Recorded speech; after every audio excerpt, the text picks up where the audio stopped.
So you might remember a guy called Scott Weiner. He's a senator in California and he has made it his life's mission to legalize pedophilia in his state, passing many laws to achieve his goal, and all his hard work has really been paying off recently, as thanks to his diligent work, thousands of pedophiles are being released from prison in California after just a couple of days in prison. So everything is coming up roses for Scott and his admittedly odd goals in life. He also made it legal to knowingly give people AIDS in California as well. So I don't really know what the fuck goes on in this guy's head to come up with all this wild stuff to try and make legal, but everyone's got to have a hobby, I guess. So obviously, when you do things like legalize pedophilia and get them all released from prison as a direct consequence of the stuff you did, you would expect a bit of pushback from, I don't know, normal people. And Scott found himself in a bit of an argument with a tiny-faced individual, Charlie Kirk, who correctly stated that Scott Weiner getting bills passed that reduce penalties for having sex with willing children is going to lead to a lot of pedophiles being released from prison, because they are being released. So Scott immediately sprang into action and did the only thing woke people know how to do and called all gay people pedophiles. Now, I really don't know why they do this. Charlie Kirk doesn't reference the alphabets even slightly in his tweet. He is clearly talking about pedophiles being released from prison. But look, when the soy rages upon you, you are not expected to make any sense, okay? Now, this didn't work as well as Scott wanted. What is he to do? He's not getting as much sympathy and victim points as he desires. And now, there's a big light being shone on all the insane shit he's pulling. Not to mention everyone else is crying about Elon Musk allowing free speech back onto Twitter, and Scott isn't getting any of that attention, which is really unfair. But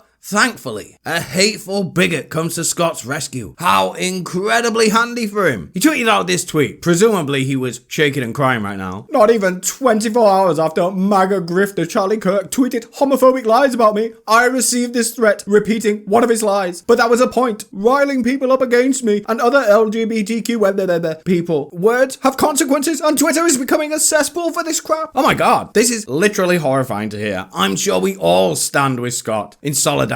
Hate speech on Twitter is serious business and kills more people every day than Obama ever did with drone strikes. Let's read this terrifying threat. I must include a trigger warning. This is dark stuff. Proceed with caution, everyone. It's a shame you come out and you're trying to release all these pedophiles. You're okay with people intentionally giving other people AIDS. And your office can't even pick up the phone to answer about these questions. You're sick, man. I don't even call you. You shouldn't even be a man. You're a sick individual. I don't care about what you do off hours, but when you try and force it upon California, it's like myself and others. You'll have something coming to you. People like you won't be able to walk down the streets when light comes to the darkness that you're fucking providing, you piece of shit. My god, that is the sickest thing I've ever read aloud. I had to stop recording this video and throw up. My pronouns changed several times. Such was the level of terror I experienced reading that note from such a demented MAGA terrorist. How dare Elon Musk allow this white supremacy on Twitter? Hold on a minute. Wait a second here. Let's look at this again. I think I see something suspicious here. Oh, that's right. Scott screenshotted his cursor at the end of the note and all the spell check lines, proving he wrote this death threat to himself by himself. Now, Scott didn't even have time to write out the second act where he got a Subway sandwich stolen off him while some Nigerians screamed at him that this was MAGA country before the internet began laughing at him and his hilarious lies. So Scott seethed and seethed for 6 hours before clearing up this misunderstanding that the right-wing bigots have ran with this explanation. And for all the MAGA conspiracy theorists out there, the threat was a voicemail. This is a transcription, but have fun spinning around with your conspiracies. Oh, so you got a voicemail threat. And instead of posting the audio of the voicemail, you transcribed the full voicemail yourself by hand, which everyone always does, am I right, guys? And posted that instead.